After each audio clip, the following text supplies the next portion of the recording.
Okay, remember. Okay, remember that they're changing my voice. I'm not gay. This video is about Deuteronomy 31. I'm going to make this brief because I've been very much sabotaged recently. So in Deuteronomy 31, it talks about how Joshua is to succeed Moses. Moses is 120 years old at the time, and he says that God is going to go before them and help them destroy the enemies of God, specifically. Not the enemies of the Jewish people per se, but the enemies of God. It's an important distinction to make. He says that God is going to go before him and Joshua is going to go before him. Also, he says that they're going to do what they did to Sihon and Og, the king of the Amorites, to the other enemies of God. And that they must obey Moses' command and follow his instructions. They bring up that every 7 years that debts are canceled, and don't confuse that with the 7 trumpets and so on and so forth, the 7 abominations that fill people's hearts. Okay, it's not what you think it is when you read it. When you read it, you think, hey, they're going to let them do X, Y, and Z and magically sail off into the sunset because a certain time has gone by.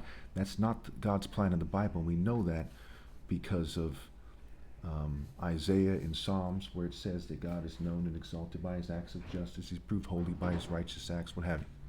Okay, so in the next section, it talks about how Israel's rebellion is predicted. And the word predicted has the word dick in it for a reason.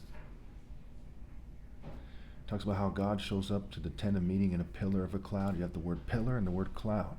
And remember, they're talking about warrior activities and what they're planning to do to the enemies of God, what have you. God predicts or tells them what's going to happen one way or another, that the Jews will be destroyed because of their sins. Okay, and keep in mind, this whole time people are being stoned to death for idolatry and stuff like this. When someone does something wrong, they're being punished. Okay, they're being executed.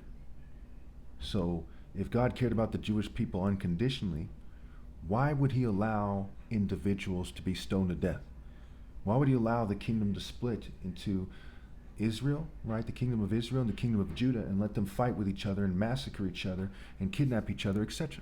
Because God cares about only those who are obeying God in the divine order, not someone because of their flesh. And that applies to the whole group. Why would that apply to 99.99999% of the group and not 100%? Okay, it's that simple. And of course, Abraham is the type of person who would elevate the person who is doing God's work over the person who's his son, because that's what's right. That's what it was meant when he was willing to sacrifice his son. He's willing to sacrifice his son's life. He's willing to sacrifice his son's position to do God's work. It's open and shut.